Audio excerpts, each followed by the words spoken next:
ప్రభువైన యేసుక్రీస్తు నామంలో నా హృదయపూర్వక వందనాలండి. మా పెద్ద బాబు అండి, నా పేరు రామలక్ష్మి, మా బాబు పేరు జాన్ బాబు, ఉజ్జీవ్ కుమార్ అండి.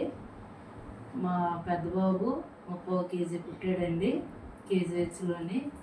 అంటే ముందు గోస హాస్పిటల్లో పుడితే గోస హాస్పిటల్ నుంచి కేజీహెచ్కి తీసుకెళ్ళిపోయారండి. 3 రోజులు కన్నులు తెరవలేదు. 17 సంవత్సరాలు గుద్దుతోటి పాకిరాడు. అంటే బ్రతుకుతాడని చెప్పలేదు. ఉత్తి ఎముకలతోటే పుట్టాడండి, ఒంటి మీద చర్మం లేదు. అటువంటి పరిస్థితిలో నేను గర్భం ధరించినప్పుడే ఎవరైనా సరే అంటే మొదటి సంతానాన్ని దేవుని సేవకు సమర్పించాలని నేను నా భర్త అనుకున్నామండి. అటువంటిప్పుడు ఈ బాబు ఏమొచ్చి 30 కేజీ పుట్టాడండి. 30 కేజీ పుట్టినప్పుడు చాలా అందవిహీనంగా పుట్టాడు. ఈ మూతి ఈ కళ్ళు 3 రోజుల కళ్ళు ఎప్పుడైతే మూతి అది పక్కకి వెళ్ళిపోయింది. అయితే డాక్టర్లు అయితే బ్రతికినంతకాలం బ్రతికి తర్వాత మీరు మర్చిపోవడమేనమ్మా, ఈ బాబు చేసింది ఏం లేదని అన్నారు. ఏదేమైనప్పటికీ దేవుని కృప ఈ బిడ్డ మీద ఉంది, దేవుని ప్రణాళిక ఈ బిడ్డ మీద ఉంది కాబట్టి గర్భంలోనే ఈ బిడ్డని మేము సేవకు సమర్పించుకున్నాం కాబట్టి అండి, పుట్టిన కానించి చాలా బాధలు ఈ బిడ్డలతో మేము పడ్డాము.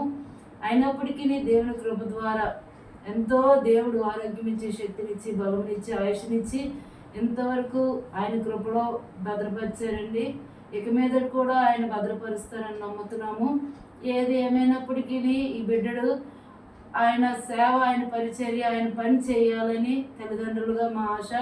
ఎవరికైనా చెప్తే బాగులేదు కాబట్టి సేవ చేయాలని అంటారని మేమేమీ చెప్పదలచట్లేదండి. దయతో అంటే ఆ బాబుకి దేవుడు పాటలు పాడే తలాంతినిచ్చారు.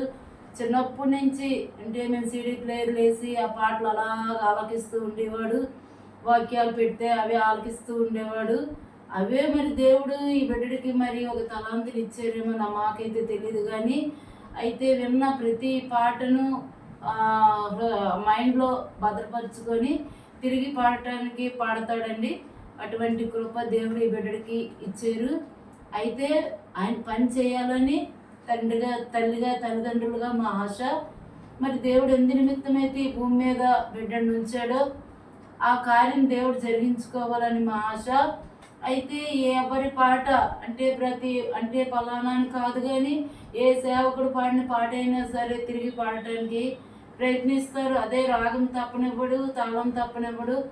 అన్ని పాటలు పాడటానికి కూడాను అనుకరిస్తాడండి. అందుని బట్టి దేవాది దేవునికి వందనాలు. దేవుడిచ్చిన తలాంతులను బట్టి దేవాది దేవునికి వందనాలండి. దేవాది దేవునికి వందనాలు. ఆ బిడ్డ భవిష్యత్తులో కూడా ముందుకి దేవుని పనిలో సాగిపోవాలని తల్లిదండ్రులుగా మా ఆశ. సాగిపోతాడని కూడా దేవుని బట్టి ఆయనకు వందనాలు, కృతజ్ఞతాస్తుతులు చెల్లిస్తున్నాము. నేను కోరేది ఏంటంటే ఆ బిడ్డని మీరు ప్రోత్సాహపరిచి ఇంకనూ తను అనేకమైన పాటలు పాడాలని, మీరందరూ ఆ బిడ్డ పాట ఎలాగున్నప్పటికీ దేవుడి నామమును బట్టి, దేవుడి కృపను బట్టి ఆయనకి మేము చేస్తున్నామన్న ఒక దీని మీద విన్న ప్రతి ఒక్కరు సబ్స్క్రైబ్ చేయండి, లైక్ చేయండి, షేర్ చేయండి. ఆ బిడ్డని మీరు ప్రోత్సహించిన వాళ్ళు అవుతారు. ఇంకనూ అనేకమైన పాటలు పాడాలని మీరు అనుదిన ప్రార్థనలో జ్ఞాపకం చేసుకోండి. తన భవిష్యత్తు, తన కార్యాచరణ గురించి కూడా మీ అనుదిన ప్రార్థనలో జ్ఞాపకం చేసుకోండి. ఇంతటితో ఈ సాక్ష్యమును దేవుడు దీవించి ఆస్వాదించును గాక.